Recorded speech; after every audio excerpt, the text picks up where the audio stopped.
아이고 엄마. 우리 불쌍한 엄마. 어떻게 놔두고 어떻게 눈을 감아. 본격적인 사연에 들어가기에 앞서 구독과 좋아요 그리고 알림 설정 한 번씩 꼭 눌러주시면 핏속까지 시원해지는 사이다 사연을 제작하는데 아주 큰 힘이 됩니다. 코를 찌르는 짙은 선향 냄새와 하얀 국화꽃으로 뒤덮인 장례식장 특실. 영정 사진 속에서 환하게 웃고 있는 엄마의 얼굴 아래로 세상이 무너진 듯 바닥을 뒹굴며 오열하는 친정 오빠의 목소리가 장내를 쩌렁쩌렁 울렸습니다. 그 옆에서는 올케 언니가 검은 상복을 입고 눈물 한 방울 없는 마른 세수를 해가며 오빠의 등을 과장되게 쓸어내리고 있었죠. 여보, 진정해. 어머니도 오빠가 이렇게 슬퍼하는 거 원치 않으실 거야. 흑흑. 어머니, 좋은 곳으로 가세요. 조문객들은 그 모습을 보며 혀를 끌끌 찼습니다. 아이고, 장남이 저렇게 효자니 돌아가신 노인네도 원이 없겠어. 어쩜 며느리도 저렇게 싹싹하고 슬퍼할까. 참 보기 드문 집안이야. 그 사람들의 수군거림을 들으며 저는 상복 구석을 꽉 틀어준 채 헛구역질을 참아야 했습니다. 지난 10년, 엄마가 중증 치매 판정을 받은 그날부터 제 삶은 완벽한 생지옥이었습니다. 아버지가 돌아가시고 홀로 남은 엄마의 기억이 서서히 지워져 갈 때 장남이라는 이유로 부모님의 모든 기대와 지원을 독차지했던 오빠는 가장 먼저 엄마를 버렸습니다. 야, 이수진. 내가 딸이니까 엄마 좀 모셔. 나 이번에 사업 확장하느라 정신없는 거 안 보여. 미영이 옳게도 애들 교육 때문에 스트레스 받는데 치매 노인네까지 어떻게 감당해. 요양원에 쳐넣든가 내가 모시든가 알아서 해. 그날 이후 저는 제 청춘과 직장, 심지어 결혼까지 포기한 채 엄마의 대소변을 받아냈습니다. 치매로 이성을 잃은 엄마가 제 머리채를 뜯고 온몸을 꼬집어 온통 피멍이 들어도 한밤중에 집을 나가버린 엄마를 찾으러 맨발로 동네를 미친 듯이 뛰어다녀도 오빠 부부는 단 한 번도 찾아오지 않았습니다. 오빠 엄마가 요새 밥을 아예 못 넘기셔. 이번 명절에는 얼굴이라도 비춰주면 안 될까? 엄마가 오빠 이름만 애타게 부르시는데 제가 눈물로 애원하며 전화를 걸었을 때 수화기 너머로 들려오던 올케 언니의 날카로운 목소리를 저는 평생 잊지 못합니다. 아가씨, 우리 그이 바쁜 사람인 것 뻔히 알면서 왜 자꾸 스트레스를 줘요?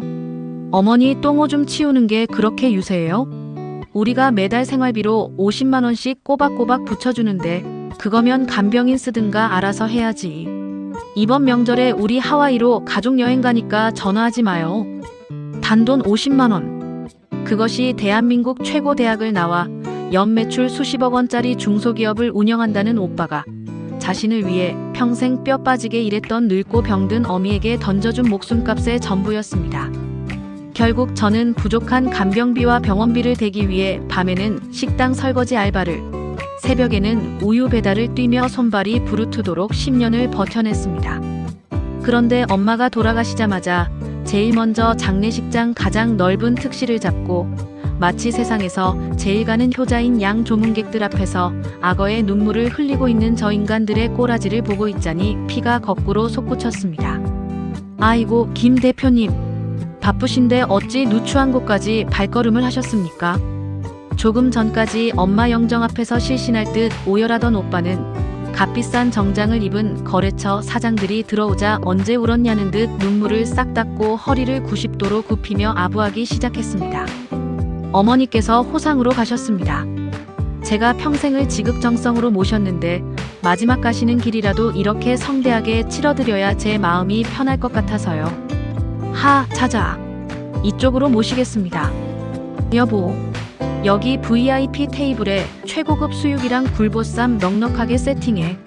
올케 언니 역시 상복을 입고 입술에 붉은 립스틱을 짙게 바른 채 조이금을 걷는 접수대 앞을 독수리처럼 맴돌고 있었습니다. 두꺼운 조이금 봉투가 들어올 때마다 올케 언니의 입꼬리가 실룩거리는 것을 저는 똑똑히 보았습니다. 아가씨. 접수대를 지키던 저에게 다가온 올케 언니가 귓속말로 속삭였습니다. 어머니 돌아가실 때 남기신 말씀은 없었어. 이를테면 집문서 위치라든가 숨겨둔 통장 비밀번호 같은 거 말이야. 어머니 사시던 그 재개발 구역 낡은 주택, 요새 시세가 15억까지 뛰었다며. 우리 오빠가 장남인데 당연히 우리 명의로 돌려놓고 가셨겠지. 방금 전까지 영안실에서 싸늘하게 식어버린 엄마의 시신을 보고 왔으면서 아직 엄마의 입관식조차 끝나지 않았는데 올케 언니의 입에서 나온 첫마디는 슬픔도 제게 전하는 위로도 아닌 오직 15억짜리 낡은 주택에 대한 탐욕이었습니다. 저는 핏발선 눈으로 올케 언니를 노려보았습니다. 지난 10년간 단 한 번도 찾아오지 않았던 주제에 피 묻은 유산을 차지하기 위해 눈을 번뜩이는 저 역겨운 얼굴. 언니. 제가 낮고 건조한 목소리로 입을 열었습니다. 엄마 아직 따뜻해. 입관도 안 끝났어. 돈 얘기는 장래 끝나고 해. 제 서늘한 반응에 올케 언니는 기가 찬다는 듯 코웃음을 쳤습니다. 참, 나 시집도 못 가고 늙은 부모 똥수발이나 들더니 성격이 아주 괴팍해졌네. 착각하지 마, 아가씨. 법적으로 1순위 상속자는 우리 오빠야. 아가씨가 10년을 모셨든 20년을 모셨든 결국 어머니 재산은 장남인 우리 가족한테 오게 되어 있다고. 괜한 욕심 부려서 얼굴 붉히지 말고 장례 끝나면 도장 찍을 준비나 해둬. 올케 언니는 저를 경멸하듯 위아래로 훑어본 뒤 거래처 손님들이 앉은 테이블로 꼬리를 치며 걸어갔습니다. 저는 덜덜 떨리는 주먹을 꽉 쥐고 영정사진 속 엄마를 올려다보았습니다. 엄마, 들었지? 엄마가 평생을 바쳐 키운 장남, 그리고 그 며느리라는 인간들의 진짜 얼굴. 엄마, 나 이제 더 이상 착하고 등신 같은 딸로 안 살 거야. 저 악마 같은 인간들, 내가 철저하게, 아주 뼈도 못 추리게 밟아버릴게. 엄마의 영정사진 앞에서 저는 차갑게 식어가는 제 심장 위로 아주 지독하고 완벽한 복수를 맹세했습니다. 피 한 방울 섞이지 않은 남보다 못한 저 핏줄들을 그들이 그토록 사랑하는 돈이라는 덫으로 완벽하게 파멸시켜버리기로 말입니다. 장례식이 끝나고 49제도 채 지나지 않은 어느 주말 아침, 제가 엄마의 유품을 정리하기 위해 낡은 주택에 홀로 남아있을 때였습니다. 예고도 없이 도어락 비밀번호가 신경질적으로 눌리는 소리가 나더니 현관문이 부서져라 열리며 오빠 부부가 하이에나처럼 들이닥쳤습니다. 야, 이수진, 집문서 어디 있어? 빨리 내놔.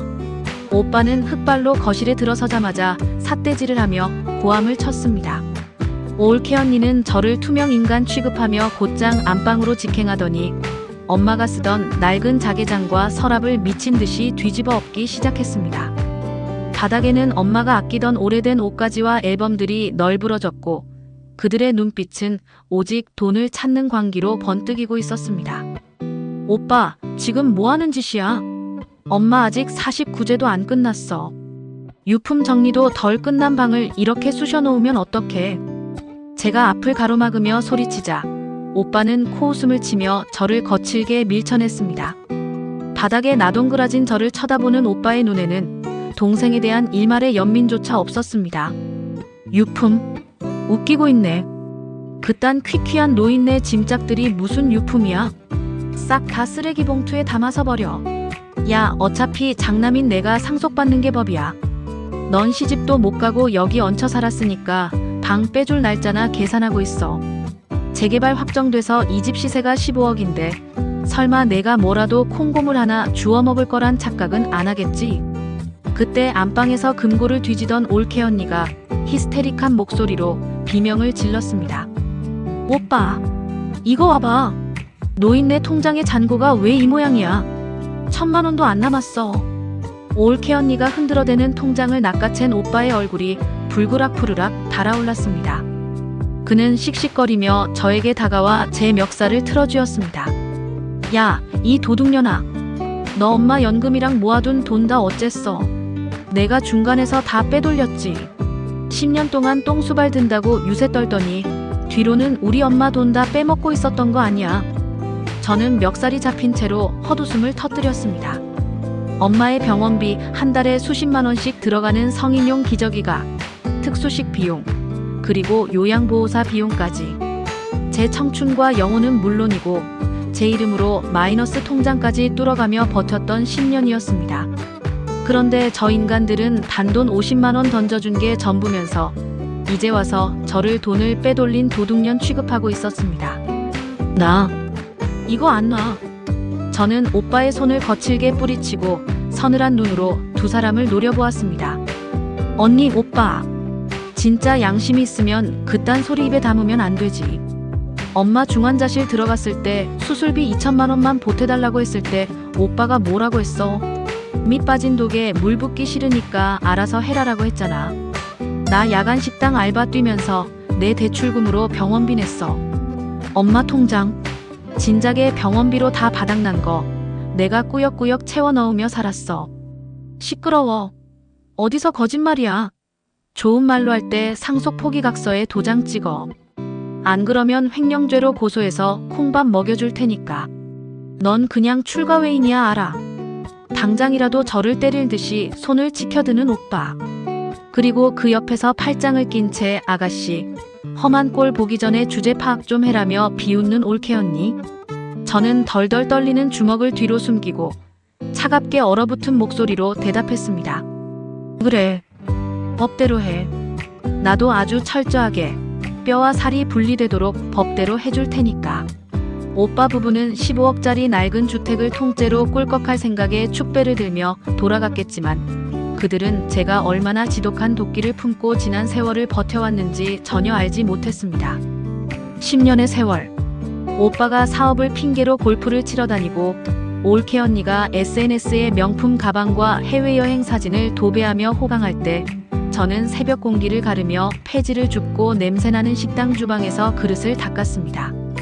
하지만 저는 그저 착해 빠져서 당하고만 있는 등신 같은 딸이 아니었습니다. 오빠 부부가 휩쓸고 지나간 아수라장 속에서 저는 제 방 침대 밑 깊숙한 곳에 숨겨두었던 낡은 사과 상자 하나를 꺼냈습니다. 겉보기엔 그저 볼품없는 상자였지만 그 안에는 지난 3,650일 동안 제가 피눈물을 흘리며 모아온 오빠의 지옥행 티켓들이 가득 담겨 있었습니다. 상자를 열자 가장 먼저 보이는 것은 10원 단위까지 빼곡하게 기록된 두꺼운 가계부 5건이었습니다. 엄마의 간병을 위해 지출된 모든 영수증, 약국 결제 내역, 병원 진단서와 입퇴원 확인서가 날짜별로 완벽하게 정리되어 있었죠.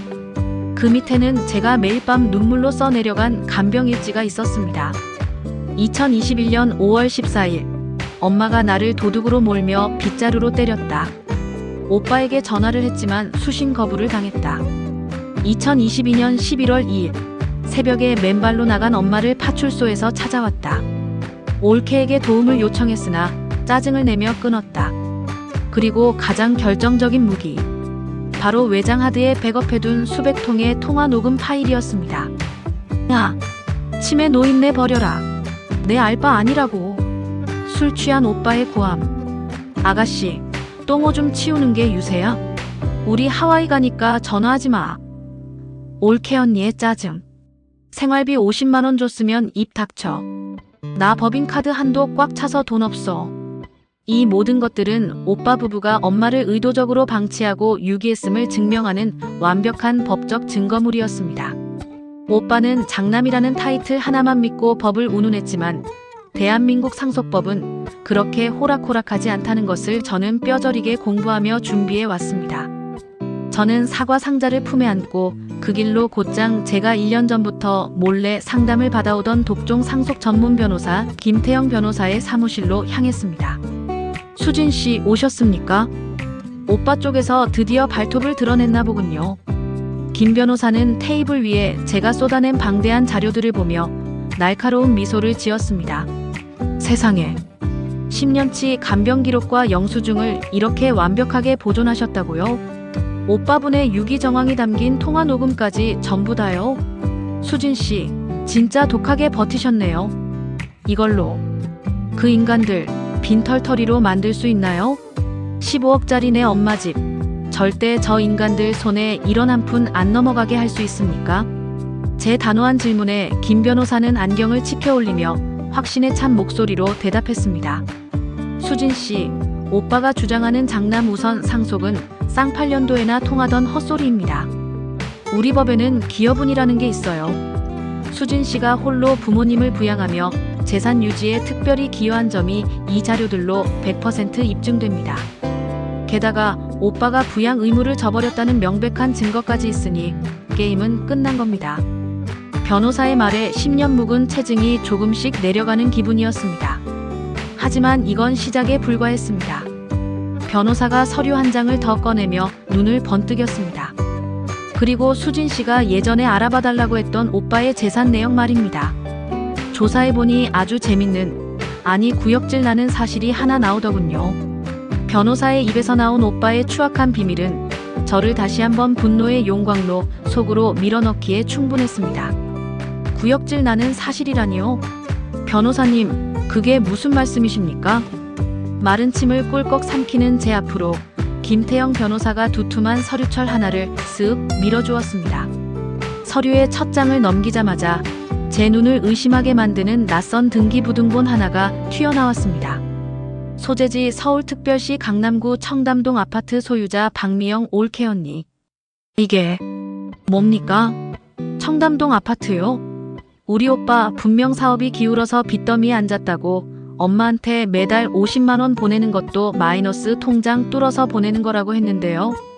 제 떨리는 목소리에 변호사는 서늘한 비웃음을 흘렸습니다. 새빨간 거짓말이었습니다. 오빠분 겉으로는 사업 자금이 말라붙은 척 가난한 척 연기를 했지만 뒤로는 회사 공금을 교묘하게 빼돌려서 비자금을 조성하고 있었습니다.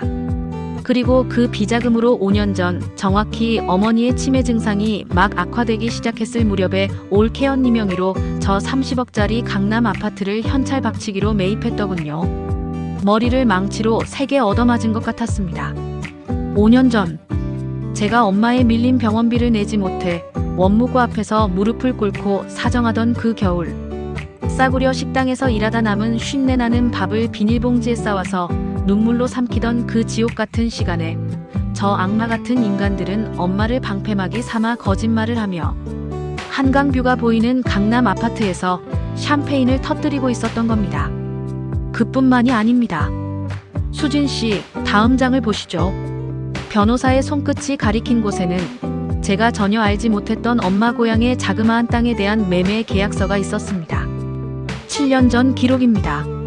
어머니 명의로 되어 있던 시골 땅이 매각되었고 그 대금 5억 원이 고스란히 오빠분의 개인 계좌로 흘러 들어갔습니다. 어머니께서 치매 판정을 받기 직전 정신이 온전치 못하고 깜빡깜빡하시던 그 틈을 타서 오빠분이 어머니의 인감도장을 몰래 훔쳐내어 땅을 팔아치운 겁니다. 명백한 사문서 위조이자 재산 횡령이죠. 순간 뱃속 깊은 곳에서부터 뜨거운 용암이 역류하는 듯한 분노가 치밀어 올랐습니다. 엄마가 정신이 들 때마다 제 손을 잡고 수진아, 오빠가 내 도장을 가져갔다. 내 방 장롱 서랍에 꽁꽁 숨겨둔 도장을 내 오빠가 훔쳐갔어. 라며 펑펑 우셨을 때 저는 그저 치매 노인의 망상인 줄만 알았습니다.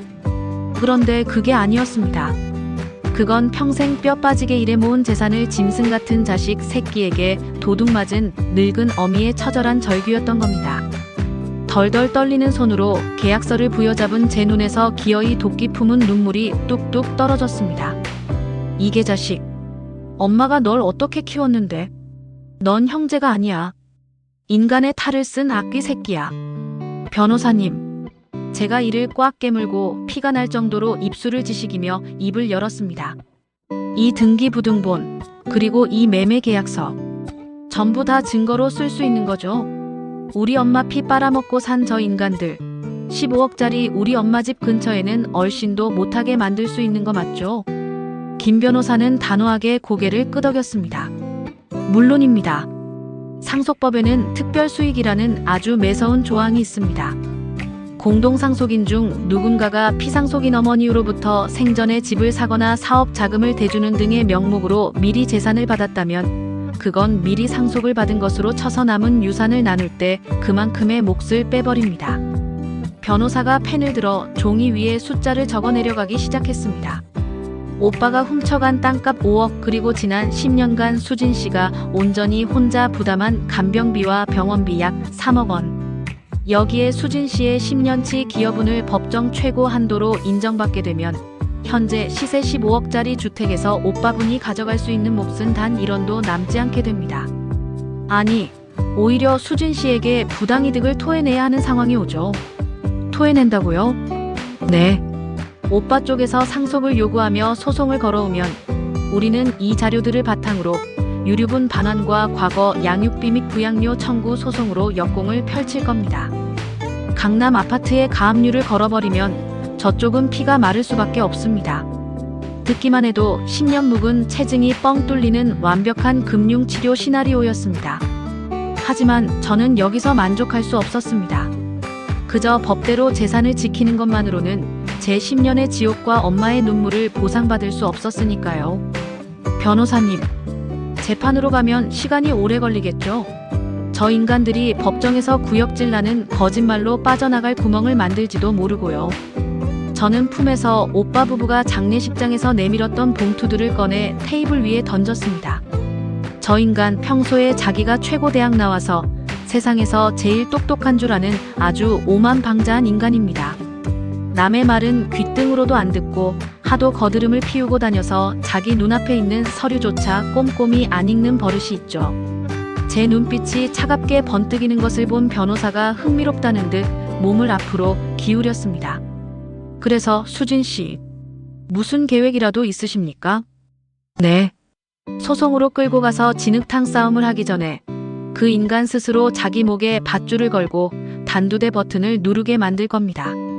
변호사님, 저한테 상속 포기 각서처럼 생겼지만 사실은 지옥행 노예 계약서나 다름없는 서류 하나만 만들어 주시죠. 그 인간이 제 발로 찾아와서 도장을 쾅쾅 찍어댈 아주 달콤한 독사과 말입니다. 김태영 변호사가 건네준 서류 뭉치는 겉보기엔 아주 평범한 상속 재산 분할협 의서 및 상속 포기 각서였습니다.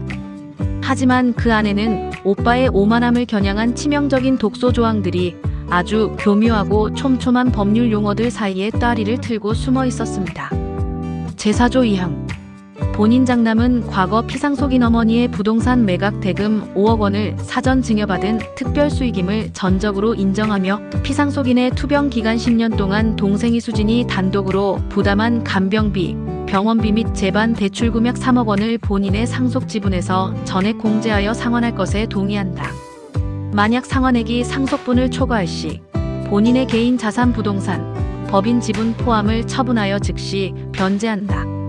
오빠분이 이 조항을 읽지 않고 도장을 찍는 순간 이 서류는 수진 씨에게 수십억짜리 백지수표가 되는 겁니다. 반대로 오빠에게는 자신의 전 재산을 털어내야 하는 지옥행 노예 계약서가 되겠죠. 변호사의 서늘한 응원을 등에 업고 며칠 뒤 저는 그 독사과를 품에 안은 채 오빠의 회사가 있는 강남의 번듯한 대형 빌딩으로 향했습니다. 통유리로 된 넓은 대표실 문을 열고 들어가자 최고급 가죽 소파에 기대어 앉은 오빠와 태블릿 PC로 명품 가방을 고르고 있던 올케 언니가 저를 위아래로 훑어보았습니다. 내가 여길 웬일이야? 우리 회사 건물엔 흙발로 함부로 들어오는 거 아니라고 했을 텐데. 오빠는 제가 나타나자마자 미간을 찌푸리며 노골적으로 불쾌함을 드러냈습니다. 올케 언니 역시 콧방귀를 뀌며 태블릿에서 눈을 떼지도 않았습니다. 아가씨, 15억짜리 집문서 들고 온 거 아니면 당장 나가. 우리 그이 있다가 골프 약속 있어서 바쁜 사람이야. 징징대는 소리 들어줄 시간 없다고. 저는 속으로 끓어오르는 사리를 꾹 억누르며 세상에서 가장 불쌍하고 기가 죽은 패배자의 얼굴을 장착했습니다. 덜덜 떨리는 손으로 가방을 움켜쥐고 바닥만 쳐다보며 기어들어가는 목소리로 입을 열었습니다. 오빠, 언니, 나 너무 지쳤어.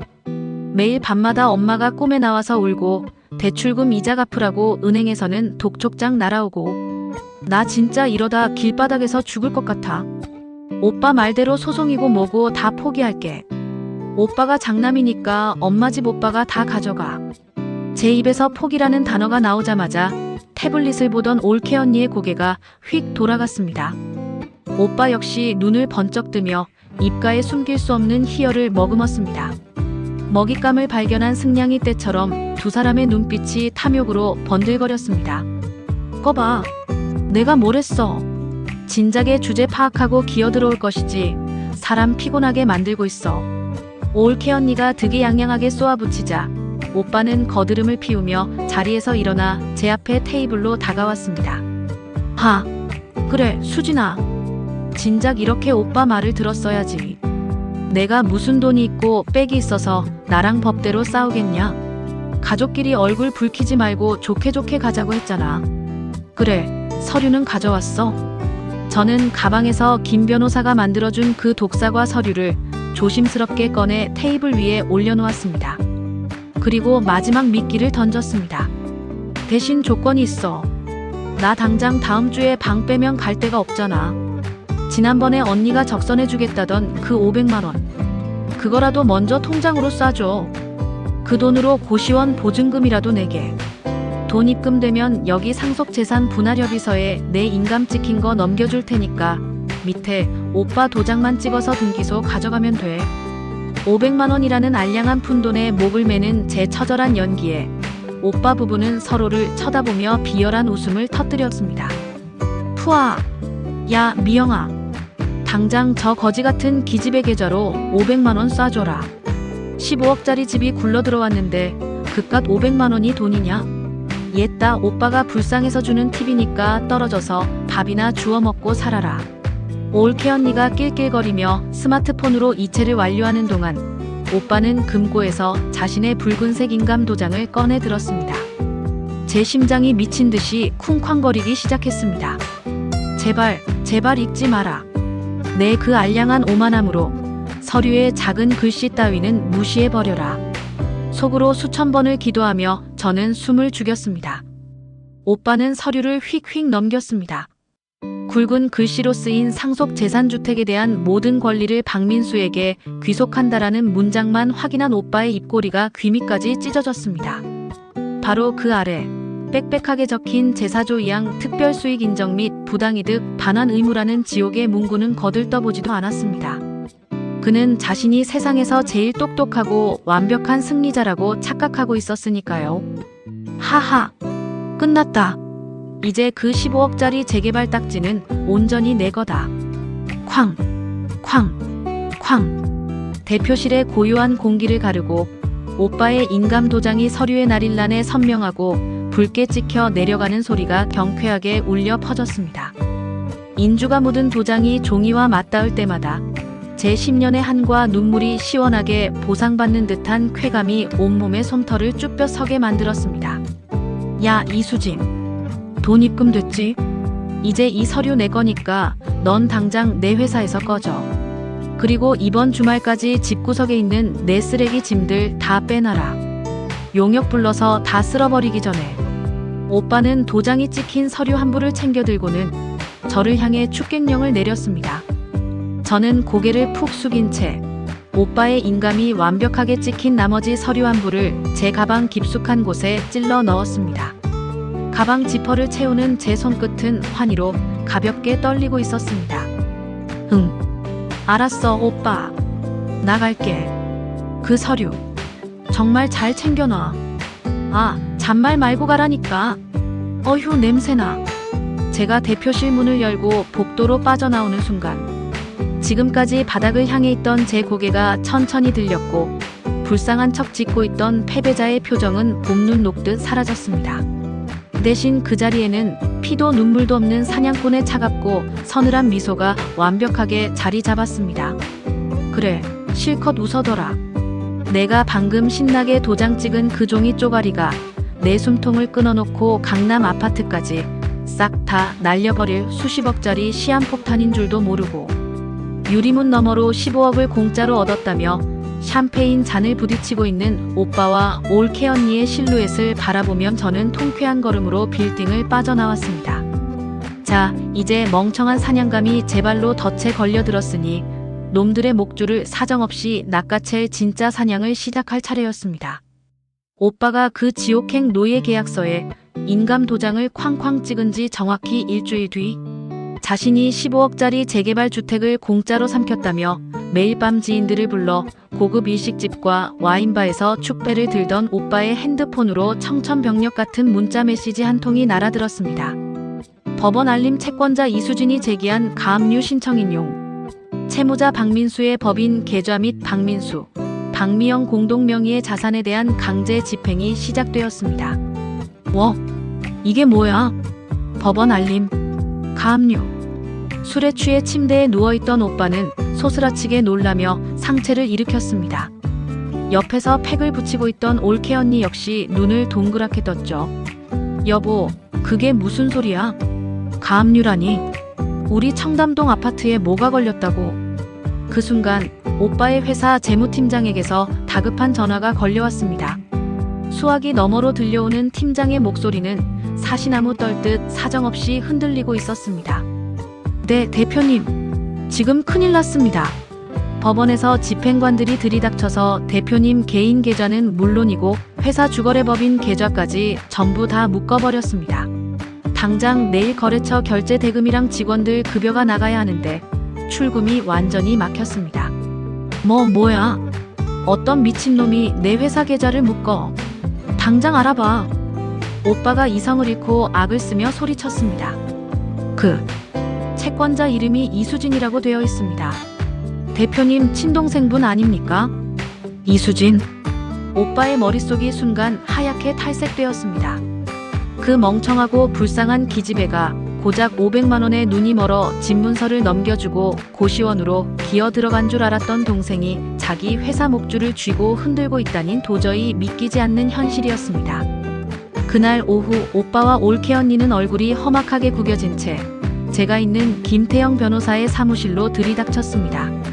사무실 문을 부수듯 열고 들어온 오빠는 테이블을 쾅 내리치며 제 멱살을 잡으려 들었습니다. 야, 이수진. 내년이 감히 내 회사에 무슨 짓을 한 거야? 미쳤어. 당장 가압류 안 풀어. 저는 눈 하나 깜짝하지 않고 오빠의 더러운 손을 탁 쳐냈습니다. 그리고 제 옆에 앉아있던 김 변호사가 서류 가방에서 오빠가 일주일 전에 직접 찍었던 그 합의서 원본을 스옥 꺼내 테이블 위에 올려놓았습니다. 박민수 대표님, 진정하시죠. 고성을 지르시면 업무방해죄로 즉시 경찰을 부르겠습니다. 본인이 일주일 전에 이 서류에 직접 인감도장 찍으신 거 기억하시죠? 오빠는 합의서를 보자마자 핏대를 세웠습니다. 이게 뭐? 이수진이 상속 포기하고 집 나한테 넘기겠다는 서류잖아. 근데 왜 내 계좌에 빨간 딱지를 붙이냐고. 김 변호사는 한심하다는 듯 서늘한 비웃음을 흘리며 합의서의 가장 밑부분, 아주 작은 글씨로 빽빽하게 적혀있던 제사조 2항을 손가락으로 콕 짚었습니다. 여기 똑똑히 적혀있지 않습니까? 본인 박민수는 과거 어머니에게 훔쳐간 시골 땅값 5억 원을 사전 증여받은 특별 수익으로 전적으로 인정하며 지난 10년간 동생 이수진이 단독 부담한 간병비 및 대출금 3억 원을 즉시 상환한다. 만약 상환액이 상속분을 초과할 시 본인의 개인 자산으로 즉시 변제한다. 뭐라고? 오빠의 동공이 미친 듯이 흔들리기 시작했습니다. 그 옆에서 서류를 빼앗아 읽어내려가던 올케 언니의 얼굴은 잿빛을 넘어 하얗게 질려갔습니다. 박민수 씨, 당신이 이 조항을 읽지도 않고 도장을 찍는 순간 당신은 동생분에게 즉시 현금 8억 원을 지급하겠다는 법적 합의를 하신 겁니다. 우리는 이 합의서를 근거로 당신의 법인 계좌와 당신 처명의로 된 그 청담동 아파트에 합법적으로 가압류를 집행한 겁니다. 사기야. 이건 계약 사기라고. 이딴 서류 난 읽은 적도 없어. 무효야. 오빠가 서류를 찢으려고 손을 뻗었지만 김 변호사가 발 빠르게 서류를 거두어들였습니다. 읽지 않은 건 본인의 오만함과 과실이지 법은 당신의 멍청함을 봐주지 않습니다. 본인 손으로 인감증명서까지 첨부해서 찍은 도장입니다. 법원에 가서 사기라고 백날 외쳐보세요. 통하나. 당장 3일 내로 현금 8억 원 입금 안 하시면 청담동 아파트 본 가압류 들어가서 경매로 넘겨버릴 테니까 알아서 하십시오. 이 독사 같은 년들. 오빠는 부들부들 떨며 자리에 주저앉았고 올케 언니는 제 발밑으로 기어와 제 바지가랑이를 붙잡았습니다. 수진아, 아가씨, 내가 잘못했어. 우리 청담동 아파트 대출금도 아직 다 안 갚았단 말이야. 그거 경매 넘어가면 우리 길거리에 나앉아. 제발 한 번만 봐줘. 응? 우리가 가족이잖아. 가족이라는 더러운 단어가 올케 언니의 빨간 립스틱이 발린 입술 사이로 흘러나왔습니다. 저는 제 다리를 잡은 올케 언니의 손을 구두로 가차없이 짓밟으며 얼음장처럼 차가운 목소리로 놈들의 정수리에 꽂아 넣었습니다. 가족, 엄마가 뇌경색으로 쓰러져서 응급실에 있을 때 하와이 여행 간다고 전화 끊었던 인간들이 누구였더라. 10년 동안 똥오줌 치우던 내 얼굴에 500만 원 던지면서 고시원 알아봐 주랴 낄낄거리던 연놈들이 누구였지? 오빠, 언니.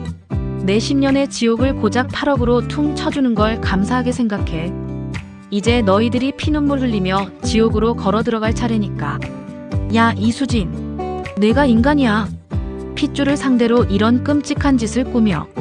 내가 널 어떻게 키웠는데. 변호사 사무실 바닥에 엎드린 올케 언니를 뒤로 한 채 오빠는 눈에 핏발을 세우고 책상을 쾅쾅 치며 사유처럼 울부짖었습니다. 자신이 늘 손바닥 위에서 굴리던 등신 같던 동생에게 완벽하게 당했다는 사실을 오빠의 그 비대한 자존심은 도저히 받아들이지 못하는 듯 했습니다. 어떻게 키웠냐고. 저는 차가운 눈빛으로 오빠의 얼굴을 쏘아보았습니다. 오빠 대학 등록금 대느라 난 고등학교 졸업하자마자 공장 들어가서 미싱 돌렸어. 아빠 돌아가시고 오빠 사업 자금 필요하다고 했을 때 내 결혼 자금으로 모아둔 적금 통장 싹 다 깨서 오빠 손에 쥐어준 것도 나야. 근데 오빠는 성공하고 나서 나한테 뭘 해줬지? 치매 걸린 엄마의 그 무거운 몸을 혼자 받아내며 울부짖을 때 오빠는 단 한 번이라도 내 눈물을 닦아준 적이 있었어. 제 서늘한 추궁에 오빠는 입을 벙긋거렸지만 이내 서류를 집어들며 표독스럽게 소리쳤습니다. 시끄러워. 법대로 하면 내가 무조건 이겨. 계약 사기로 소송 걸면 그만이야. 이딴 유치한 덫에 내가 무너질 것 같아. 오빠는 올케 언니의 팔을 거칠게 잡아 끌며 변호사 사무실을 폭풍처럼 빠져나갔습니다. 하지만 그들이 간과한 게 있었습니다. 법은 생각보다 훨씬 더 냉정하고 느리지만 오빠의 회사를 조여오는 현금 흐름의 압박은 당장 내일 아침 그의 목을 부러뜨릴 만큼 빠르다는 사실을 말입니다. 다음 날 오전 오빠의 회사 사무실은 그야말로 아수라장이 되었습니다. 법인의 주거래 계좌가 완전히 묶여버렸다는 소문은 금융권과 거래처 사이에서 발없는 말보다 빠르게 퍼져나갔습니다. 당장 원자재 대금을 받아야 하는 하청업체 사장들과 독점 공급 계약을 맺었던 유통업체 관계자들이 오빠의 회사 로비로 떼거지로 몰려들었습니다. 박 대표, 이게 도대체 무슨 일이야? 법인 계좌가 가압류됐다니 우리 물건 값은 어떻게 줄 건데? 당장 이번 주까지 결제 안 되면 우리도 원자재 공급 끊을 겁니다. 계약 위반으로 소송 진행할 줄 아세요? 대표실 문을 부수고 들어오는 거래처 사장들의 멱살잡이에 오빠는 땀을 뻘뻘 흘리며 변명하기 바빴습니다. 사장님들, 진정하십시오. 이거 제 철없는 여동생년이 질투심에 눈이 멀어 장난을 친 겁니다. 금방 풀릴 겁니다. 일주일만 시간을 주세요. 하지만 냉혹한 비즈니스 세계에서 가압류 걸린 회사의 대표 말을 믿어줄 바보는 없었습니다. 주거래 은행에서는 신용등급 하락을 경고하며 기존에 연장해 주었던 수억 원의 단기 대출금을 당장 상환하라는 최고장을 날렸고 회사 직원들은 급여가 밀릴지도 모른다는 공포에 휩싸여 단체로 동요하기 시작했습니다. 그 시각 올케 언니 역시 지옥을 맛보고 있었습니다. 청담동 아파트 현관문에 법원에서 나온 집행관들이 가압류 결정 정본을 부착하러 온 것이었습니다. 아니, 집행관님, 이거 4명이로 된 아파트예요.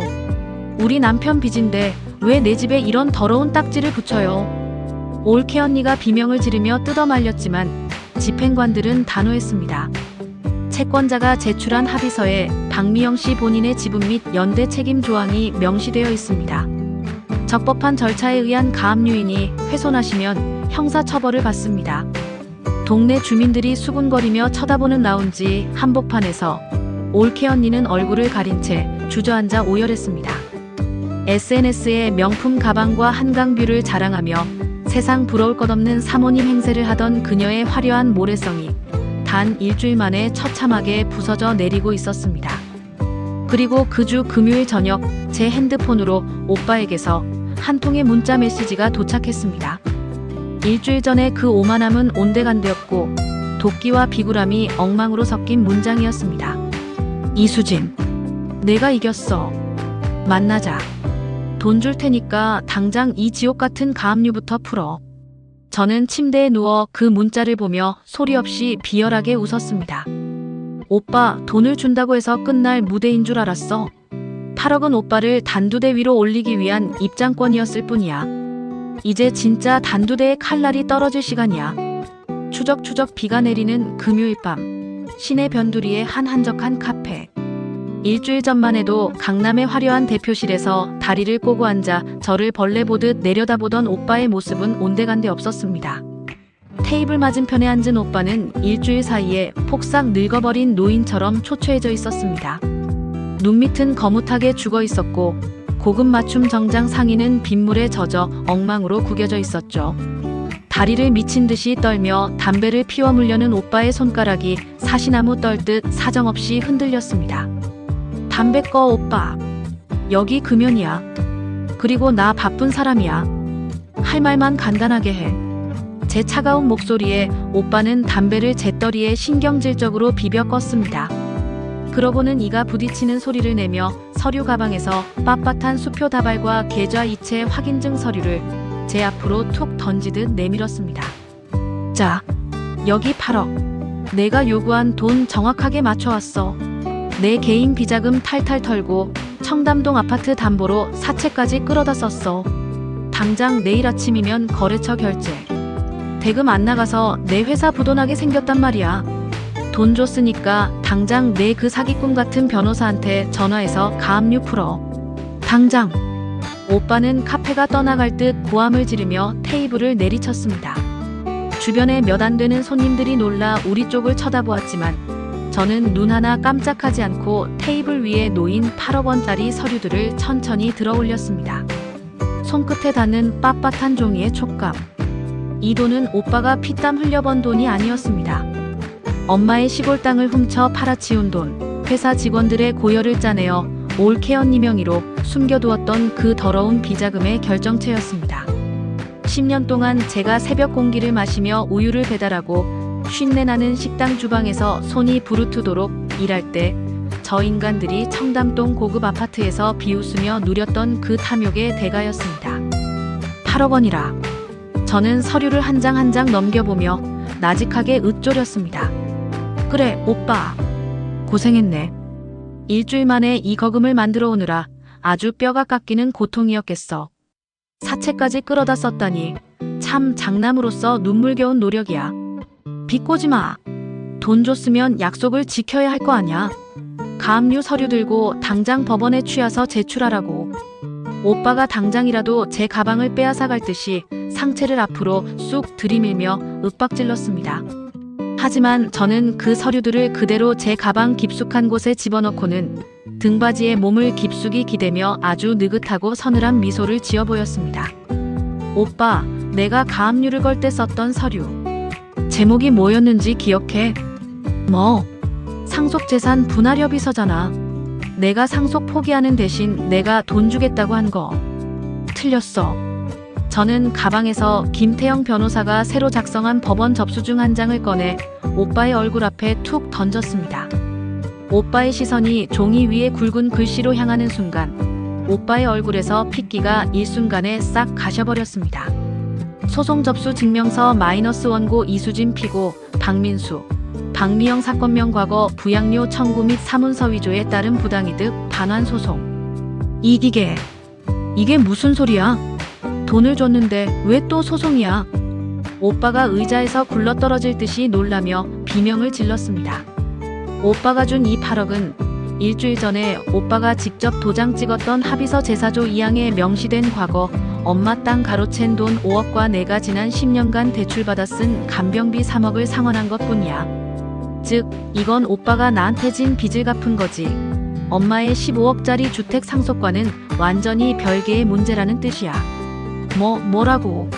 이 사기꾼 같은 년이 내가 날 속여. 오빠가 이성을 잃고 제 목을 조르려는 듯 테이블 위로 상체를 날렸지만 저는 미리 카페 문 밖에 대기시켜 두었던 건장한 보안업체 직원 2명을 안으로 불러들였습니다. 검은 정장을 입은 직원들이 오빠의 양팔을 붙잡아 거칠게 의자에 찍어 누르자 오빠는 숨을 헐떡이며 바들바들 떨었습니다. 오빠, 진정해. 법은 감정으로 하는 게 아니야. 오빠가 날인한 합의서에는 분명히 상속 지분에서 공제하여 상환한다고 적혀 있어. 오빠가 빚을 갚았으니 가압류는 내일 오전 중으로 풀릴 거야. 회사 부도는 면하겠지. 하지만 저는 몸을 앞으로 기울여 공포로 질려있는 오빠의 귓가에 대고 잔인하도록 낮고 선명한 목소리로 속삭였습니다. 그 가압류가 풀리자마자 방금 오빠 눈앞에 던져준 이 진짜 소송이 시작될 거야. 엄마가 정신 온전하실 때 나한테 이 집을 통째로 넘기겠다고 쓴 유언 공증서가 이미 법원에 제출됐거든. 오빠가 갚은 8억은 빚청산이고 엄마의 15억짜리 집은 이제 온전히 내 명의로 등기 이전될 거야. 오빠랑 올케 언니는 단 1원도 가져갈 수 없어. 오빠의 입에서 짐승의 신음 같은 소리가 새어나왔습니다. 자기가 15억을 먹기 위해 급하게 사채까지 끌어다 8억을 갚았는데 정작 15억짜리 집은 흔적도 없이 날아가고 손에는 사채 빚만 남게 되었다는 사실을 그제야 깨달은 것입니다. 그리고 오빠가 사채 썼다고 했지. 청담동 아파트 담보로. 저는 자리에서 일어나 가방을 메고 우산을 집어들었습니다. 그러고는 절망의 나락으로 떨어져 초점을 잃은 오빠의 눈동자를 마지막으로 쳐다보았습니다. 그 사채이자 감당 잘해야 할 거야. 왜냐하면 내가 내일부터 오빠 회사 거래처 사장들 만나서 오빠가 엄마 돈 횡령하고 사문서 위조했던 증거 자료들 싹 다 돌릴 예정이거든. 횡령범이 대표로 있는 회사랑 누가 계속 거래를 하려고 할까? 가압류가 풀려도 오빠 회사는 한 달 뒤면 알아서 망하게 될 거야. 청담동 아파트도 사채업자들 손에 넘어가겠네. 이수진. 수진아. 제발. 오빠가 잘못했다. 한 번만 살려줘. 오빠는 의자에서 스르륵 미끄러져 내려와 비에 젖은 카페 대리석 바닥에 무릎을 꿇고 제 구두 바닥을 붙잡으려 손을 뻗었습니다. 눈물과 콧물로 범벅이 된 장남의 추악한 몰락이 제 발밑에 있었습니다. 저는 오빠의 손을 우산 끝으로 툭 쳐서 치워버린 뒤도 돌아보지 않고 카페 문을 열고 밖으로 걸어 나왔습니다. 쏟아지는 장대비 사이로 제 10년의 억울함과 엄마의 원한이 8억 원이라는 핏물이 되어 오빠의 목줄을 죄어오는 서막이 완벽하게 완성되는 밤이었습니다. 박 대표, 이게 대체 어떻게 된 일입니까? 당신이 친어머니 재산을 빼돌린 횡령범이라는 게 사실이에요. 토요일 아침 가압류가 풀려 겨우 숨통이 트일 줄 알았던 오빠의 회사 사무실은 출근 시간도 전부터 들이닥친 핵심 거래처 사장들의 고함으로 또다시 피비린내 나는 전쟁터가 되었습니다. 제가 전날 밤 카페를 나오자마자 오빠의 중소기업과 10년 넘게 독점 거래를 해오던 유통 대기업의 본부장 그리고 자재를 공급하던 핵심 하청업체 대표들의 이메일과 팩스로 오빠의 사문서, 위조 계약서와 어머니 시골 땅값 5억 원 횡령 증거가 고스란히 전송되었기 때문입니다. 오빠는 간신히 풀려난 법인 계좌를 붙잡고 밀린 대금을 송금하려다 대표실 문을 박차고 들어온 사장들의 서슬퍼런 기세에 소스라치게 놀라며 자리에서 일어났습니다. 안 사장님, 정 본부장님, 주말 아침부터 예고도 없이 어쩐 일이십니까? 자, 진정하시고 이쪽 소파로. 진정하게 생겼어. 지금 우리 업계에 당신이 치매 걸린 친어머니 도장 훔쳐다가 땅 팔아치우고 동생한테 소송당했다는 서류가 쫙 돌았어. 우리 대기업이 어떤 곳인데? 이런 도덕성에 치명적인 결함이 있는 인간이 운영하는 회사랑 독점 계약을 유지하겠습니까? 당장 계약 해지 사유서 검토 들어갔으니 그리 아세요. 정 본부장이 서류 뭉치를 오빠의 얼굴을 향해 내던졌습니다. 사방으로 흩날리는 서류들은 오빠가 그토록 숨기고 싶어 했던 추악한 민낯, 바로 엄마의 시골 땅 매매 계약서 원본 카피본이었습니다. 본부장님, 그건 제 철없는 여동생이 유산 욕심에 눈이 멀어 악의적으로 조작한 자료입니다. 제가 장남으로서 어머니를 얼마나 지극정성으로 모셨는데요. 절대 아닙니다. 오빠는 땀을 비오듯 흘리며 변명했지만 하청업체 안 사장은 코웃음을 치며 못을 박았습니다. 조작?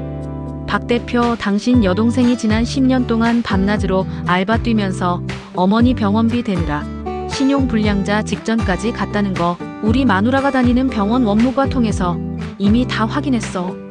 자식 새끼가 인간 말종짓을 한 것도 모자라 회사 돈까지 빼돌려서 마누라 명의로 강남 아파트를 샀다면서. 그런 유령 비자금 회사를 우리가 어떻게 믿고 원자재를 외상으로 주겠나. 당장 오늘부로 거래 중단이야. 안 사장님, 안 됩니다. 지금 원자재 공급 끊기면 우리 공장 이번 달 라인 다 서요. 제발. 오빠가 안 사장의 바지가랑이를 잡으려는 듯 엎어졌지만 사장들은 경멸 어린 눈빛으로 오빠를 걷어차듯 뿌리치고 대표실을 나가버렸습니다. 회사 왕국의 주춧돌이던 신뢰가 단 몇 시간 만에 가루가 되어 부서져 내리는 순간이었습니다. 핵심 거래처들의 계약 해지 통보와 거래 중단 선언이 빗발치자 오빠의 중소기업은 가압류가 풀렸음에도 불구하고 당장 다음 달 부도를 걱정해야 하는 껍데기 시한폭탄으로 변해버렸습니다. 같은 시각 청담동 아파트에 있던 올케 언니 역시 절망의 늪에 빠져 울부짖고 있었습니다. 가압류는 해제되었지만 오빠가 8억을 급하게 마련하기 위해 청담동 아파트를 담보로 끌어다 쓴 연 30%짜리 악질 사채업자들이 집안으로 들이닥친 것입니다. 아니, 가압류 풀렸잖아요. 근데 왜 당신들이 내 집 소파에 흙발로 앉아있는 건데? 당장 안 나가.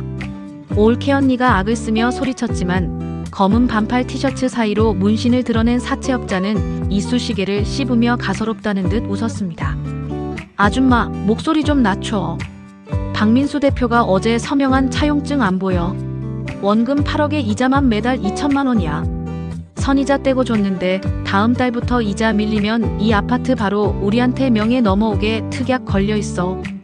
우리가 가압류 풀리자마자 1순위로 근저당 설정 끝내놨으니까 험한 꼴 보기 싫으면 돈 갚을 준비나 하셔. 올케 언니는 거실 한복판에 주저앉아 머리를 쥐어뜯었습니다. 자신이 그토록 자랑하던 한강뷰의 청담동 고급 아파트가 이제는 매달 수천만 원의 피같은 이자를 토해내야 하는 사채업자들의 사냥터가 되어버린 것입니다. 저는 새롭게 오픈할 상가 건물의 부지를 바라보며 변호사에게서 걸려온 전화를 받았습니다. 오빠 회사의 주가가 폭락하고 거래처들이 줄줄이 등을 돌리고 있다는 승전보였습니다. 수진 씨, 박민수 씨의 회사는 이제 시장에서 완전히 매장당하는 분위기입니다. 우리가 건넨 횡령 증거가 워낙 확실해서 조만간 검찰 조사도 피하기 어려울 겁니다. 고마워요, 변호사님. 이제 놈들의 왕국이 완전히 무너졌으니 다음 주에 있을 엄마 주택명의 이전 법정 선고에서 마지막 확인 사살을 할 차례네요. 전화를 끊고 하늘을 올려다보았습니다.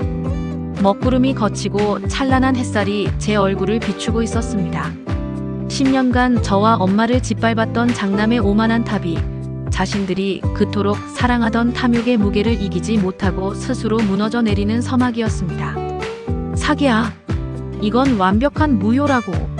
저 기집애가 변호사랑 짜고 날 속여서 서류에 도장 찍게 만든 겁니다. 재판장님. 드디어 운명의 화요일 오전 10시 서울중앙지법 제11민사법정. 오빠 박민수는 일주일 전 카페에서의 그 처참한 몰골은 어디로 가고 비싼 로펌의 변호사를 대동한 채 판사를 향해 핏대를 세우며 억울함을 호소하고 있었습니다. 그의 옆에 선 올케 언니 박미영 역시 명품 백을 바닥에 내팽개친 채 눈물 콧물로 범벅이 된 가식의 얼굴로 판사에게 손이 발이 되도록 빌고 있었죠. 재판장님, 저희 남편은 장남으로서 치매 걸린 시어머니를 위해 매달 눈물로 생활비를 보냈습니다. 그런데 저 악독한 신우인연이 장례식장 조의금도 모자라서 이제는 계약을 조작해 저희 전 재산을 가압류하고 회사까지 부도 위기로 몰아넣었습니다. 제발 저희를 살려주십시오. 오빠 부부의 로펌 변호사 역시 거들며 두꺼운 서류 뭉치를 판사석으로 들이밀었습니다. 존경하는 재판장님, 피고 박민수가 서명한 합의서는 원고 이수진의 기망행위에 의해 내용도 모른 채 날인된 것이므로 민법 제110조에 의거 즉시 취소되어야 마땅합니다. 또한 대한민국 상속법상 장남의 기여도와 유류분 권리는 엄연히 존재하므로 현재 시세 15억 상당의 재개발 주택은 공동상속인인 박민수에게 최소 2분의 1 이상 분할되어야 합니다. 오빠 부부는 자신들이 고용한 대형 로펌의 화려한 변론에 고개를 치켜들며 피고석에 앉아있는 저를 경멸 어린 눈빛으로 째려보았습니다. 오빠는 입모양으로 넌 끝났어. 2년 하라며 저를 조롱하기까지 했죠. 하지만 제 옆에 앉아있던 김태영 변호사는 전혀 동요하지 않고 천천히 자리에서 일어나 법정 중앙으로 걸어 나갔습니다. 그의 손에는 작은 USB 하나와 붉은색 국가공인 공증 도장이 찍힌 빛바랜 서류 한 장이 들려 있었습니다. 재판장님, 피고 박민수 측은 계속해서 장남의 권리와 유류분을 주장하며 본인들이 피해자인 양궤변을 늘어놓고 있습니다. 이에 원고 측은 피상속인, 즉 돌아가신 어머니께서 치매 판정을 받기 정확히 1년 전 정신이 가장 온전하고 명석하셨을 때 작성하신 유언공증서 원본과 당시 공증 변호사 사무실에서 촬영된 녹화 영상을 증거로 제출합니다. 유언공증이라는 단어가 김 변호사의 입에서 나오는 순간 오빠 부부의 변호사 얼굴이 굳어졌고 오빠는 뭐야? 유언공증이라니? 라며 자리를 박차고 일어났습니다. 피고는 자리에 앉으십시오. 원고 측 증거 자료를 화면에 띄우세요. 판사의 엄한 지시에 법정 전면에 대형 모니터가 켜지며 3년 전의 영상이 재생되기 시작했습니다. 화면 속에는 치매가 오기 전 깔끔하게 한복을 차려입은 우리 엄마의 건강한 모습이 나타났습니다. 엄마는 공증 변호사 앞에 앉아 눈물을 훔치며 단호하고 명확한 어조로 말씀하고 계셨습니다. 영상 속 어머니 변호사 선생, 똑똑히 받아 적어줘요. 내 장남 박민수는 내가 평생 피땀 흘려 키워놨더니 내 시골 땅 5억짜리를 몰래 팔아치우고 나를 버렸어. 내가 아플 때 내 대소변을 받아내고 고생할 사람은 오직 내 딸 수진이 하나뿐이야. 그래서 내가 살고 있는 25억짜리 재개발 주택과 내 모든 재산은 장남 박민수에게 단 1원도 주지 않고 오직 딸 이수진에게 온전히 사인증 여사후 증여할 것을 공증합니다. 민수에게는 유류분 반환 권리조차 박탈하고 싶을 만큼 나는 장남에게 깊은 원망을 품고 있습니다. 엄마의 생전 목소리가 법정 안을 쩌렁쩌렁 울리자 오빠 박민수의 입이 떡 벌어진 채 다치지 않았습니다. 아니야. 저 노인네가 저런 걸 썼을 리가 없어. 이수진 내가 조작한 거지. 저 노인네 치매 상태에서 억지로 찍은 영상이 틀림없습니다. 재판장님. 오빠가 미친 사람처럼 법정 바닥을 뒹굴며 소리쳤지만 판사는 서류와 영상을 대조해 본 뒤 차가운 얼음장 같은 목소리로 최종 판결을 내리기 시작했습니다. 정숙하세요. 본 재판부는 원고 이수진이 제출한 유언공증서의 법적 효력을 100% 인정합니다.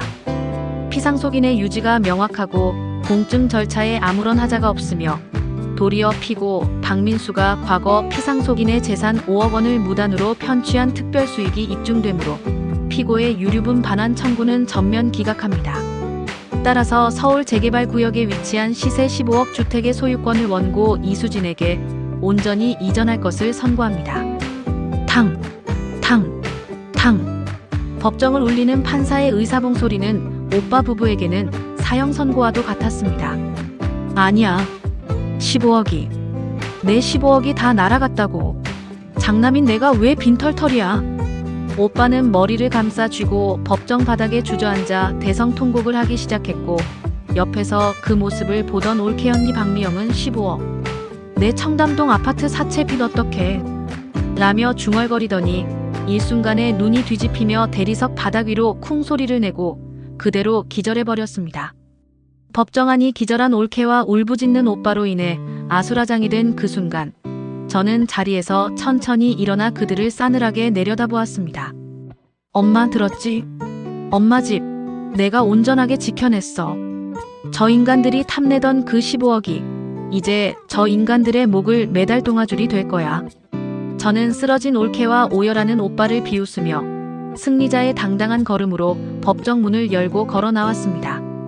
이제 놈들에게 남은 것은 15억의 환상이 아니라 당장 내일부터 몰려올 부도의 공포와 사채업자들의 피비린내 나는 빚독촉뿐이었습니다. 법원의 판결이 내려지고 딱 2주일이 지난 월요일 아침 오빠 박민수의 회사는 그야말로 폭탄을 맞은 듯 처참하게 무너져 내리고 있었습니다. 15억짜리 집만 가져오면 사채 8억쯤은 금방 갚을 수 있어. 라며 호언장담했던 오빠의 계산은 법원의 기각 판결로 인해 완벽하게 빗나갔고 손에 남은 건 매달 2천만 원씩 피를 말리며 조여오는 사채 이자뿐이었습니다. 게다가 제가 업계에 퍼뜨린 친모재산 횡령 및 사문서 위조 증거로 인해 대기업과의 독점 계약이 파기되자 회사의 자금줄은 완벽하게 말라붙어 버렸습니다. 박 대표, 오늘 오전까지 입금 안 되면 우리 당장 고소장 접수합니다. 어차피 망할 회사 물건값도 안 주고 배째라는 겁니까? 대표님, 지금 공장 원자재 대금 결제 수표가 부도 처리되기 직전입니다. 당장 3억 원이 없으면 내일 아침 뉴스에 우리 회사 이름이 나옵니다. 사방에서 걸려오는 독촉 전화와 재무팀장의 비명에 오빠는 머리를 쥐어뜯으며 사장실 바닥을 뒹굴었습니다. 과거에 오만하고 당당했던 장남의 모습은 찾아볼 수 없었고 기름때 묻은 와이셔츠 깃을 헤친 채 눈이 벌겋게 충혈되어 덜덜 떨고 있을 뿐이었죠. 돈이 어딨어? 수진이 그 독사 같은 년인의 비자금 8억을 통째로 가로채 갔단 말이야. 미영아, 너 친정 식구들한테 돈 좀 빌려와봐. 오빠가 제정신이 아닌 듯 올케 언니의 팔을 붙잡고 흔들었지만 올케 언니 역시 이미 넋기 나간 상태였습니다. 친정, 오빠 사업 망했다는 소문 듣고 우리 친정 오빠들은 벌써 내 전화 다 차단했어. 여보, 우리 청담동 아파트 사채업자들이 매일 문 앞에 와서 침 뱉고 소리 지르고 난리야. 나 무서워서 집에 못 들어가겠어. 어떡해. 두 인간이 사장실에서 서로를 탓하며 악을 쓰고 싸우는 동안 밖에서는 더 끔찍한 일이 벌어지고 있었습니다. 회사에 미래가 없다는 것을 직감한 핵심 기술진과 대리, 과장급 직원들이 단체로 사표를 제출하고 짐을 싸기 시작한 것입니다. 야, 너희들 지금 뭐 하는 짓이야? 사장이 아직 여기 서 있는데 누굴 마음대로 짐을 싸? 오빠가 사장실 문을 열고 나와 고함을 쳤지만 10년 넘게 일한 오 과장은 경멸 어린 눈빛으로 오빠를 쳐다보며 사직서를 오빠의 가슴팍에 팍 내리꽂았습니다. 박민수 대표님, 직원들 월급은 마이너스 통장 뚫어서 주면서 뒤로는 친어머니 재산 훔쳐다가 마누라 명의로 강남 아파트 사셨다면서요? 그런 부도덕한 인간 밑에서 일한 주말이 아까워서 다들 나가는 겁니다. 밀린 퇴직금이나 제때 정산해 놓으세요. 안 그러면 노동청에서 보게 될 테니까. 직원들이 썰물처럼 빠져나간 100평짜리 화려한 사무실에는 오직 깨진 유리창 사이로 들어오는 차가운 바람과 먼지만이 뒹굴고 있었습니다. 한때 자기가 대한민국 최고 대학을 나와 성공한 중소기업 사장이라며 거드름을 피우던 오빠의 왕국이 단 보름 만에 아무도 찾지 않는 유령 건물로 변해버린 것입니다. 그 시각 저는 엄마의 유산인 15억짜리 주택의 소유권 이전 등기를 완벽하게 마쳤습니다. 제 이름 이수진이 선명하게 박힌 등기권리증을 품에 안고 엄마의 영정 사진이 모셔진 임시 위패 앞으로 향했습니다. 엄마, 이제 시작이야. 저 인간들이 탐내던 이 집으로 내가 얼마나 찬란하게 성공하는지 똑똑히 보여줄게. 그리고 나한테 똥오줌 치우는 게 유세냐고 비웃던 저 인간들 평생 똥구덩이 속에서 허우적거리게 만들어줄게. 저는 차가운 미소를 지으며 다음 단계인 청담동 아파트 경매 실행 단계를 위해 김태영 변호사에게 문자를 보냈습니다. 놈들의 숨통을 끊어놓을 진짜 사이다의 끝판왕이 코앞으로 다가오고 있었습니다. 쾅! 쾅! 쾅! 야! 박민수! 문 열어! 돈 떼먹고 야반도주라도 하려는 거냐? 쾅쾅거리는 굉음과 함께 청담동 아파트의 육중한 철문이 부서질 듯 흔들렸습니다. 회사부도 수표를 막지 못해 사장실에서 쫓기듯 도망쳐 나온 오빠와 올케 언니는 불도 켜지 못한 캄캄한 거실 한복판에서 서로를 껴안은 채 사시나무 떨듯 떨고 있었습니다. 거실 유리창 너머로 보이던 찬란한 한강뷰는 이제 그들을 감시하는 거대한 감옥의 창살처럼 느껴질 뿐이었죠. 여보, 어떡해. 저 인간들 진짜 문 부수고 들어올 것 같아. 사채 이자 못 낸 지 겨우 보름밖에 안 됐잖아. 올케 언니가 화장을 지우지 못해 엉망이 된 얼굴로 눈물을 흘리며 오빠의 가슴팍을 쳤습니다. 하지만 오빠 역시 초점을 잃은 눈으로 손톱을 물어뜯으며 덜덜 떨 뿐 아무런 대책도 내놓지 못했습니다. 나도 몰라. 수진이 그 독사 같은 년 때문에 회사법인 계좌도 묶였고 거래처들도 다 떨어져 나갔단 말이야. 지금 당장 현금 10원 한 장도 없어. 그 순간 떠적하는 불길한 소리와 함께 디지털 도어락이 강제로 파손되더니 문이 활짝 열렸습니다. 문 밖에 차가운 복도 불빛을 등지고 들어선 이들은 지난번 오빠에게 연 30%짜리 고리대금을 건넸던 악질 사채업자 황 사장과 그의 험악한 덩치들이었습니다.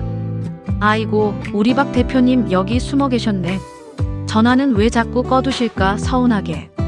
황 사장은 문신이 가득한 팔을 드러낸 채 흙발로 거실 대리석 바닥을 짓밟으며 성큼성큼 걸어 들어왔습니다. 올케 언니는 비명을 지르며 소파 뒤로 숨었고 오빠는 바닥을 기며 황 사장의 구두 앞코를 붙잡았습니다. 황 사장님, 제발 일주일만, 아니 사흘만 시간을 주십시오.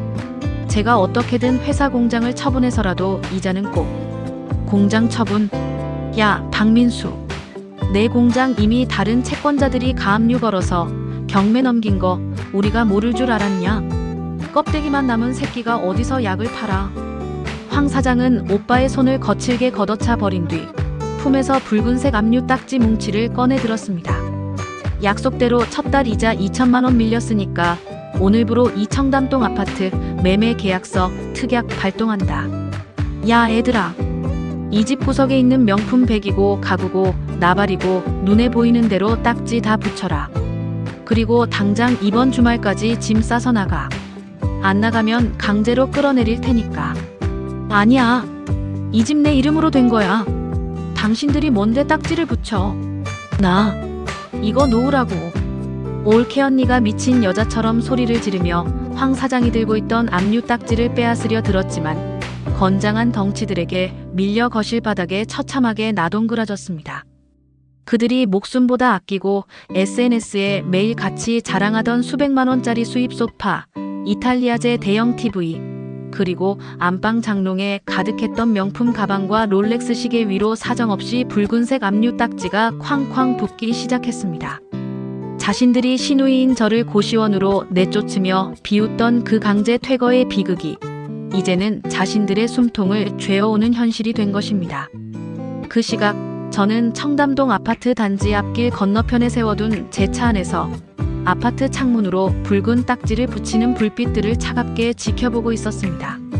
수진 씨, 사채업자들이 아주 정확하게 움직여줬네요. 이제 저 아파트가 경매로 넘어가면 오빠 부부는 법적으로 완벽한 길거리 노숙자 신세가 됩니다. 옆자리에 앉은 김태영 변호사의 말에 저는 10년 동안 가슴에 맺혀있던 응어리가 시원하게 씻겨 내려가는 카타르시스를 느꼈습니다. 변호사님, 저 인간들이 흘리는 피눈물은 아직 멀었어요. 우리 엄마가 흘린 눈물은 바다를 이룰 정도였으니까요. 자, 이제 저 인간들이 갈 곳이 없어졌으니 마지막으로 기어들어올 곳은 뻔하겠죠? 저는 차창을 올리고 시동을 걸었습니다. 놈들의 왕국이 완전히 불타 없어지고 잿더미만 남은 그 마지막 지옥의 장으로 향할 준비를 마친 참이었습니다. 청담동 아파트에서 사채업자들에게 뺨을 맞아가며 쫓겨난 오빠 부부가 마지막으로 발걸음을 옮긴 곳은 뻔하게도 엄마의 유산이자 이제는 온전히 제 명의가 된 그 낡은 주택 앞이었습니다. 장대비가 세차게 쏟아지는 화요일 밤, 상복 대신 떼꾸정물이 흐르는 셔츠를 입은 오빠와 명품 가방 대신 비닐봉지를 손에 든 올케 언니 박미영이 제 집 철문 앞에 웅크리고 앉아 있었습니다. 과거 오만방자하게 방 뺄 날짜나 계산해라며 고함을 치던 놈들이 이제는 비에 젖은 생쥐꼴을 한 채 제 집 불빛만을 애처롭게 바라보고 있었죠. 제가 우산을 쓰고 대문을 열고 나가자 두 인간은 기다렸다는 듯 아스팔트 바닥 위로 슬라이딩을 하듯 엎어져 제 구두 굽을 붙잡았습니다. 수진아, 아가씨, 내가 잘못했어. 내가 천벌을 받으려니야. 올케 언니는 빗물과 눈물, 번진 마스카라로 범벅이 된 얼굴을 제 발등에 비벼대며 처절하게 울부짖었습니다. 우리 청담동 집 사채업자들한테 뺏기고 당장 오늘 밤에 갈 데가 없어. 우리 애들은 지금 친정 먼 친척 집에 겨우 맡겨놨단 말이야. 수진아, 명색이 고모인데 조카들 길바닥에 나 함께 둘 순 없잖아. 제발 이 집 방 한 칸만. 아니, 보일러 안 들어오는 창고방이라도 좋으니까 제발 들여보내줘. 오빠 역시 제 바지가랑이를 붙잡고 대가리를 아스팔트 바닥에 쾅쾅 찧어댔습니다. 수진아, 이 오빠가 미쳤었나봐. 악마가 씌웠었나 봐. 엄마 시골 땅값 가로챈 거, 그거 내가 벌 받아서 회사 부도나고 사채 빚더미에 앉은 거야. 수진아, 내가 평생 이 집 마당 쓸고 주방 일하면서 내 머슴으로 살게. 제발 살려줘. 사채업자들이 나 찾아내면 내 장기라도 떼가겠대.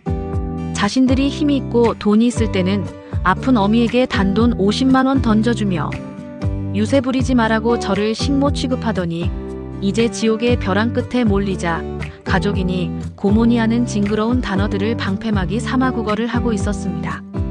저는 우산을 받쳐든 채 차가운 눈빛으로 발밑에서 꿈틀거리는 가짜 핏줄들을 내려다보았습니다.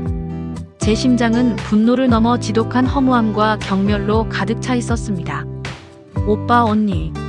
제 나직한 목소리에 두 인간은 구원이라도 얻은 듯 눈을 번쩍 뜨며 저를 올려다보았습니다. 엄마가 뇌경색으로 쓰러져서 말도 못하고 침대에 누워있을 때 언니가 와서 그랬지. 노인네 냄새 나니까 빨리 요양원에 쳐넣으라고. 그리고 오빠는 엄마가 보고 싶다고 올 때 바쁘니까 전화하지 말라면서 차갑게 끊었잖아. 저는 가방에서 일주일 전 오빠가 제게 구걸하며 던져주었던, 그리고 올케 언니가 제 얼굴에 던지며 고시원이나 알아봐 주겠다던 그 500만 원짜리 돈 봉투를 꺼냈습니다. 그리고 빗물이 고인 아스팔트 바닥, 오빠 부부의 대가리 위로 지폐들을 사정없이 흩뿌려 버렸습니다. 자, 이거 언니가 나 고시원 가라고 던져준 500만 원이야.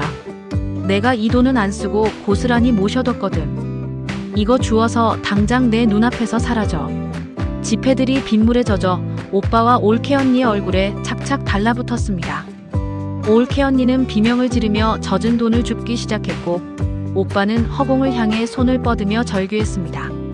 수진아, 15억이잖아. 이 집 15억짜리잖아. 방 한 칸만 내주는 게 그렇게 어렵냐? 내가 인간이야. 본성을 숨기지 못하고 다시 도끼를 뿜어내는 오빠의 면상에 저는 들고 있던 차가운 생수통에 물을 가차없이 들이부었습니다. 닥쳐, 이 짐승만도 못한 인간아. 10년 동안 엄마 버려두고 호강했으면 남은 인생은 죗값 치르며 지옥에서 살아야지. 내 집 문턱에 손가락 하나라도 더 대면 그 즉시 경찰에 주거침입으로 신고하고 오빠 사채업자들한테 여기 주소 문자로 찍어줄 테니까 알아서 해. 저는 단호하게 뒤를 돌아 집 안으로 걸어 들어왔습니다. 그리고 육중한 철문을 쾅 닫고 디지털 도어락의 잠금 장치를 걸어버렸습니다. 찰칵 마이너스. 문틀 너머로 비바람 소리와 함께 이수진. 문 열어. 살려줘. 하는 놈들의 처절한 비명이 들려왔지만 그 소리는 이내 거대한 빗소리에 묻혀 흔적도 없이 사라졌습니다. 10년간 제 목을 조르던 지독한 가짜 가족의 굴레를 제 손으로 완벽하게 끊어버리는 진정한 해방의 밤이었습니다. 철문이 굳게 닫힌 그날 밤 이후 오빠 부부의 인생은 브레이크가 파손된 트럭처럼 파멸의 나락을 향해 무서운 속도로 질주하기 시작했습니다. 제가 경찰과 국세청 그리고 노동청에 제출했던 오빠의 사문서 위조, 친모 재산 횡령, 직원 퇴직금 및 임금 체불에 대한 방대한 증거 자료들은 법의 심판대가 되어 오빠의 목을 강하게 죄어왔습니다. 회사 부도 수표를 막지 못해 최종 부도 처리가 난 지 한 달 만에 오빠 박민수는 수억 원대의 공금 횡령 및 사기 혐의로 구속영장이 발부되어 차가운 구치소 독방에 수감되는 신세가 되었습니다.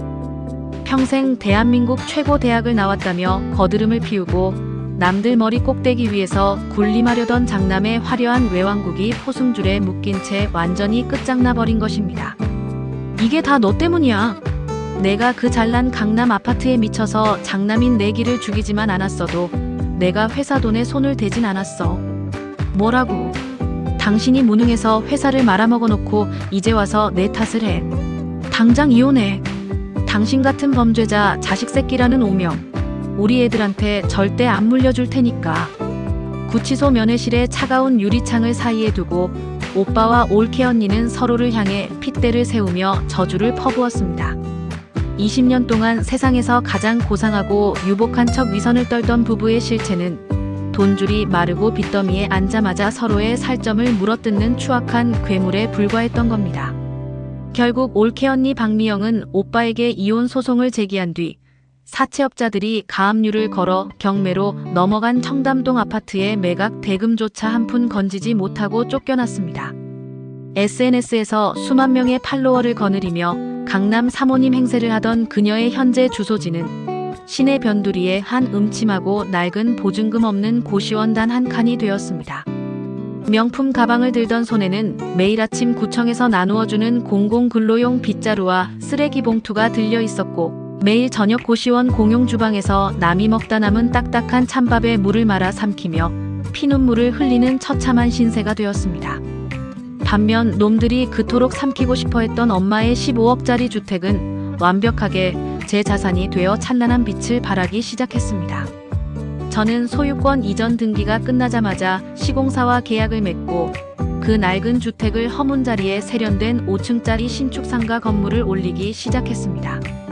대형 프랜차이즈 카페와 약국, 병원들이 줄줄이 입점 계약을 체결하면서 저는 10년간의 지옥 같은 고생을 보상받듯 매달 수천만 원의 안정적인 월세 수입을 올리는 당당한 건물주로 완벽하게 거듭났습니다. 모든 것이 제자리로 돌아온 완벽한 인과응보의 결말이었습니다.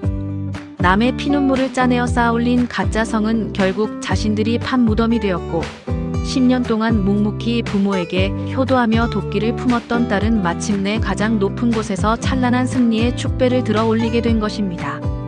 이 건물주님, 이번 달 상가 임대료 입금 확인서입니다. 그리고 1층 카페 사장님이 이번 주말에 개업 1주년이라고 떡을 보내오셨네요. 고마워요, 김 실장. 1층 사장님한테 나도 축하한다고 전해주고 이번 달 건물 관리 상태 한 번 더 꼼꼼하게 체크해줘요. 새하얗고 대리석이 반짝이는 제 상가 건물 5층 개인 오피스 안. 통유리창 너머로 시원하게 뻗은 대로를 내려다보며 저는 따뜻한 차를 한 모금 삼켰습니다. 더 이상 새벽에 차가운 밤 공기를 맞으며 우유 배달 주머니를 쥐지 않아도 되고, 쉰내가 진동하는 식당 주방에서 손이 부르트도록 그릇을 닦지 않아도 됩니다. 제 거울 속 얼굴에는 10년의 피로와 한숨 대신 당당하고 찬란한 미소만이 자리 잡고 있었습니다. 오늘 오후에는 아주 오랜만에 엄마의 주택이 있던 자리에 새로 올린 상가 건물을 나와 엄마의 유골이 모셔진 추모공원으로 향했습니다. 제 손에는 엄마가 생전에 가장 좋아하셨던 가을 햇살을 닮은 노랗고 하얀 국화꽃 한 다발이 들려 있었죠. 투명한 유리창 너머로 환하게 웃고 있는 엄마의 사진 앞에 국화꽃을 조심스럽게 내려놓았습니다. 엄마, 나왔어. 엄마가 민수놈한테 절대 뺏기지 말라던 그 집. 내가 세상에서 제일 멋진 건물로 다시 지었어. 이제 나 돈 때문에 눈물 흘리지도 않고 밤새 일하느라 쓰러지지도 않아. 너무 행복하게 잘 살고 있어. 사진 속 엄마는 마치 제 대답을 들으신 것처럼 인자하게 웃고 계시는 듯 했습니다. 그러니까 엄마, 거기서는 오빠 걱정 같은 거 절대 하지 말고 내 걱정도 하지 말고 아프지 않은 곳에서 그냥 편히 쉬어. 딸내미가 엄마 원한 다 갚아줬으니까. 추모공원을 나오는 제 발걸음은 깃털처럼 가벼웠습니다. 교도소 독방에서 매일 밤 사채업자들의 협박과 부도의 공포에 질려 흐느끼고 있을 전 남편 아니 친정 오빠 박민수, 그리고 보증금 없는 차가운 고시원 방구석에서 남이 먹다 버린 찬밥을 삼키며 공공근로 빗자루를 쥐고 있을 올케 언니 박미영.